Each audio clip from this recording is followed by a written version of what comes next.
বন্ধুরা, এই ভিডিওটি দেখার পর আপনি বুঝতে পারবেন অলসতা কী, তা কিভাবে জন্ম নেয় এবং কিভাবে অলসতা কাটানো যায়।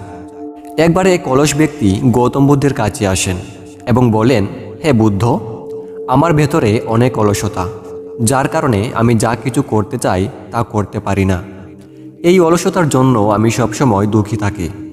এই অলসতার জন্যই আমি জীবনে উন্নতি করতে পারছি না।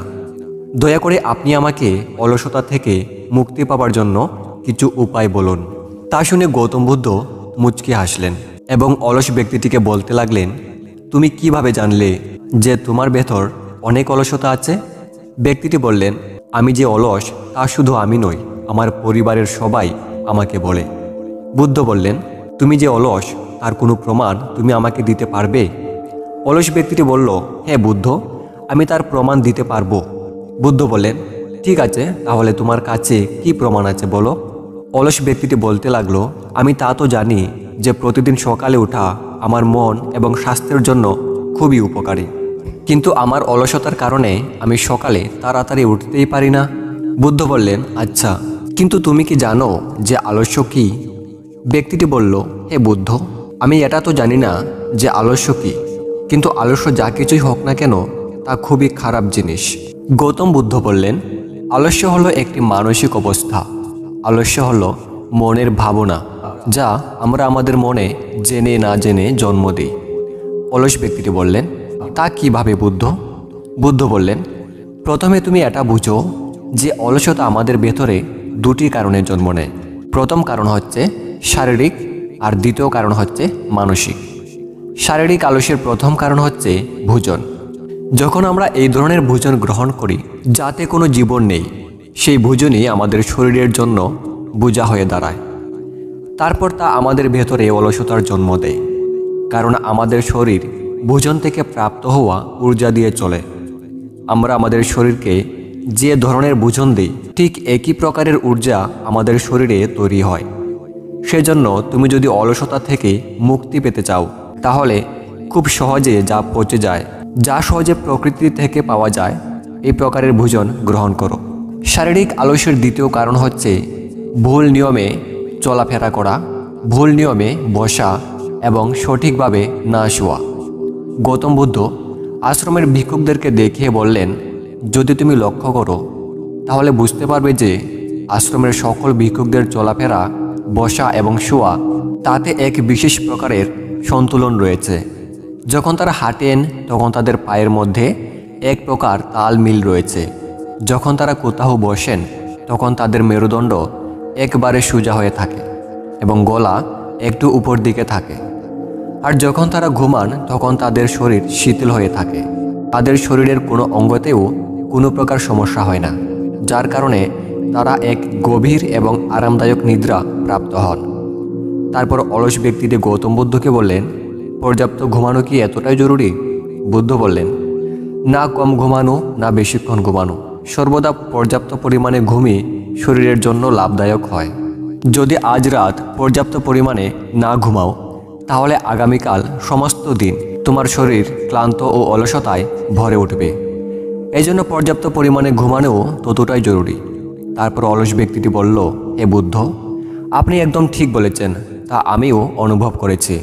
বুদ্ধ বললেন, শরীরের অলসতার তৃতীয় কারণ হচ্ছে সকালে খুব তাড়াতাড়ি না ওঠা। তা শুনে ব্যক্তিটি বলল, হ্যাঁ অবশ্যই, কিন্তু আমি তো সকালে তাড়াতাড়ি উঠতেই পারি না। বুদ্ধ বললেন, তুমি সকালে তাড়াতাড়ি উঠতে পারবে যদি তুমি রাতে তাড়াতাড়ি ঘুমিয়ে পড়ো। গৌতম বুদ্ধ আশ্রমের ভিক্ষুকদের দিকে তাকিয়ে বললেন, তারা রাতে ঘুমানোর একটি নিশ্চিত সময় নির্ধারিত করে রেখেছে, আর এই কারণেই তারা প্রতিদিন সকালে তাড়াতাড়ি ঘুম থেকে উঠতে সক্ষম হয়। সকল বৌদ্ধ ভিক্ষুকরা অনুশাসন পালন করে থাকে, আর এই অনুশাসনই তাদের জীবনে সন্তুলন সৃষ্টি করে। কিছু লোক অনুশাসনকে বন্ধন বলে, তারা ভাবে অনুশাসন তাদের জীবনকে বেঁধে রাখে, কিন্তু সত্যি তো এটা যে অনুশাসন আমাদের বেঁধে রাখে না, বরং স্বাধীনতা দেয়। তাই যদি তুমি শারীরিক দিক দিয়ে আলস্য থেকে মুক্তি পেতে চাও, তাহলে অনুশাসন পালন করো, নিয়মিতভাবে দিনচর্যা পালন করো। বুদ্ধের কথা শুনে অলস ব্যক্তিটি বলেন, কিন্তু বুদ্ধ, আমি কোথা থেকে শুরু করব? সঠিক নিয়মে ভোজন করে, সঠিক নিয়মে বসে, সঠিক নিয়মে শুয়ে, সঠিক নিয়মে চলাফেরা করে নাকি সকালে খুব তাড়াতাড়ি ঘুম থেকে উঠে? তখন বুদ্ধ বললেন, এখন থেকেই শুরু করো। তুমি যা কিছু এখন করছো সেটা মনোযোগ দিয়ে করার চেষ্টা করো। তারপর বুদ্ধ বললেন, মানসিক স্তরে অলসতার প্রথম কারণ হচ্ছে আমাদের পুরনো ভুল ধারণা। যখন আমরা কোনো কাজ করার জন্য নিজেকে অযোগ্য মনে করি, ঠিক তখনই আমাদের ভেতরে অলসতার জন্ম হয়। যদি আমাদের মন সম্পূর্ণরূপে বিশ্বাস করে নেয় যে আগের মতোই এই কাজটি করতে আমি অসফল হব, তাহলে ওই কাজটি করতে মনে আলস্য আসবে। যদিও আমরা মনকে এটা বোঝাতে পারি না যে আগের বার আর এখন অনেক পার্থক্য রয়েছে। এখন আমি মানসিক স্তরে আগের মতো নেই, অনেক পরিবর্তন ঘটেছে। আগের অসফলতা থেকে আমি অনেক কিছু শিখেছি। এজন্য সবার প্রথমে নিজের উপর বিশ্বাস রাখতে শেখো। মানসিক সমস্যার দ্বিতীয় কারণ হচ্ছে যারা নিজেকে অক্ষম মনে করে এবং অলস ব্যক্তিদের সঙ্গে থাকে। কখনো এমনটাও হয়ে থাকে আমরা অলস ছিলাম না, কিন্তু অলস ব্যক্তিদের সঙ্গে থাকার ফলে আমরা নিজেরাও অলস হয়ে যাই। তাই শুনে অলস ব্যক্তিটি বলে উঠল, হে বুদ্ধ, এটা আমি নিজেও অনুভব করেছি। বুদ্ধ বললেন, তাহলে সবার প্রথমে অলস ব্যক্তিদের সঙ্গ ত্যাগ করো। তারপর বুদ্ধ বললেন, মানসিক আলস্যের তৃতীয় কারণ হচ্ছে যে কোনো কাজ থেকে নিজেকে দূরে রাখার অভ্যাস আলস্য ও মানসিক সমস্যার সবচেয়ে বড় কারণ।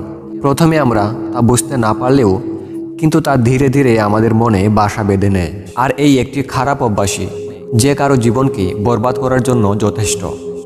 এজন্য যে কাজটি আজকে করতে পারবেন সেটা কালকের জন্য রেখে দিও না। আর মানসিক আলস্যের চতুর্থ কারণ হচ্ছে জীবনে কোনো লক্ষ্য স্থির না করা। ধরে নাও তুমি কোনো মরুভূমিতে ফেসে আছো এবং তোমার প্রচণ্ড পিপাসা পেয়েছে। তখন তুমি কি করবে? অলস ব্যক্তিটি বললেন, তখন আমি জল খুঁজব। আমি চেষ্টা করব যত তাড়াতাড়ি সম্ভব মরুভূমির পাশে থাকা কোনো এক গ্রামে গিয়ে পৌঁছানো। তারপর গৌতম বুদ্ধ বললেন, যখন তুমি অনেক চেষ্টা করার পরও জল না পাও, তাহলে? ব্যক্তিটি বলল, আমি তখনও চেষ্টা করেই যাব, কারণ এছাড়া আমার কাছে অন্য কোনো দ্বিতীয় রাস্তা নেই। তখন গৌতম বুদ্ধ মুচকি হেসে বললেন, মানুষকে অলসতা তখনই ঘেরে যখন তার কাছে স্পষ্ট কোনো লক্ষ্য থাকে না, অথবা তার সামনে অনেক বিকল্প উপলব্ধ থাকে। এজন্য একটি নিশ্চিত লক্ষ্য থাকা অত্যন্ত আবশ্যক। যদি তুমি সকালে উঠে ব্যায়াম করতে পারো না, তাহলে তার কারণ তোমার লক্ষ্য অস্পষ্ট। তা থেকে অনেক ধরনের রোগ এবং রোগ থেকে হওয়া পীড়া তুমি এখনও অনুভব করতে পারছো না। মানসিক স্তরের পঞ্চম কারণ হলো কোনো কাজ করার জন্য কোনো বড় কারণ না থাকা। ধরে নাও কিছু গহনা নিয়ে তুমি কোনো জনশূন্য রাস্তা দিয়ে একা একা যাচ্ছ। তুমি হাঁটতে হাঁটতে অনেক ক্লান্ত হয়ে গেছো আর তোমার বিশ্রাম করার ইচ্ছা করছে। তারপর তুমি একটি বড় গাছের নিচে বিশ্রাম করার জন্য বসে গেলে। একটু পরেই তুমি দেখতে পেলে কয়েকজন ডাকাত তোমার দিকে আসছে। তাহলে এই পরিস্থিতিতেও কি তোমার আলস্য তোমাকে সেখান থেকে পালাতে বাধা দিতে পারবে? তার উত্তর হবে না। তাহলে আমার একটা কথা শোনো, তোমার আলস্য তোমাকে শুধু এই ধরনের কাজ করতেই বাধা দিতে পারবে যে কাজগুলো করার জন্য তোমার কাছে বড় কোনো কারণ এবং উদ্দেশ্য থাকবে না। তারপর অলস ব্যক্তিটি গৌতম বুদ্ধকে বললেন, আপনাকে অসংখ্য ধন্যবাদ। এখন আমি অলসতার সম্বন্ধে সব কিছু বুঝে গেছি। বুদ্ধ বললেন, আমার এই একটি কথা সর্বদা মনে রেখো, যেখানে স্পষ্ট লক্ষ্য এবং কোনো কাজ করার জন্য বড় কোনো উদ্দেশ্য থাকে, সেখানে অলসতার কোনো স্থান নেই।